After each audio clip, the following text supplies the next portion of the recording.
In this session, we are going to see an overview of what is master data in SAP. Master data is the SAP representation of each of the different instances of a category whose information is going to be shared across the whole system.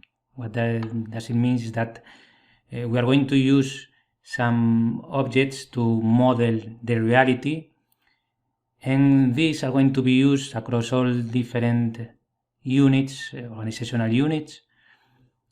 So with some related data that we are going to enter in the system, we are going to be able to query it and to see it at each stage of the process. For instance, master data are materials. These are going to define each material, each raw material, each finished good, each semi-finished good, or even office supplies, or whatever we want to manage, to buy, to produce, or to sell. We need to create master data for it. And when we create this master data, we are going to enter additional information with additional fields that are going to be available for everybody to see them. This master data is going to say how these materials are and how we want the system to manage them. So they are very important for the way of working with SAP.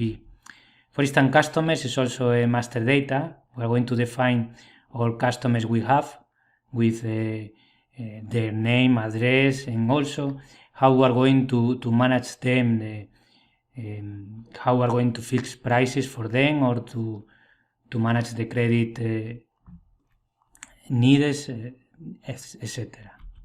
Vendors is another very typical master data, but there are much more different master data, all of them depending on the functional area where we are.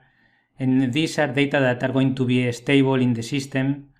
This is the main difference with transactional data that are going to be just operations we do regularly.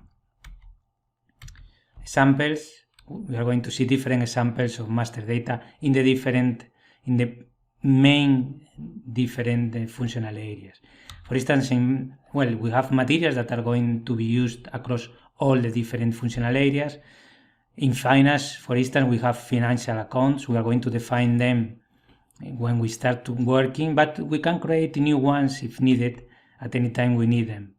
But they are needed for making transactional data, for making accounting postings.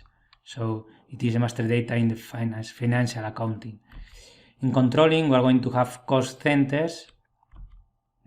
In purchasing, we are going to see, as we have already seen, vendors, and also in for records, when we want some of the material fields to be dependent on the vendor, we can create info records to relate these materials field to the vendor. For instance, we can have different delivery time depending on the vendor from which we are going to buy materials. Production, we can create bill of materials and routines. In bill of materials, we are going to define the different components that are needed for producing a material, a semi-finished or a finished product. And routines, how we produce this material, how we manufacture it, in which work centers, or if we subcontract some operations. So we can define them and then using them for creating production orders, that these are going to be created each time we need them. But as we said, master data is more stable than transactional data in the way that we can create new ones, we can modify them, but we are going to be there for creating, in this case, production orders, in the case of vendors for creating purchasing orders, and so on. And sales, the same. We can create customers, and we can create also info records for these customers for each specific finished product that we sell.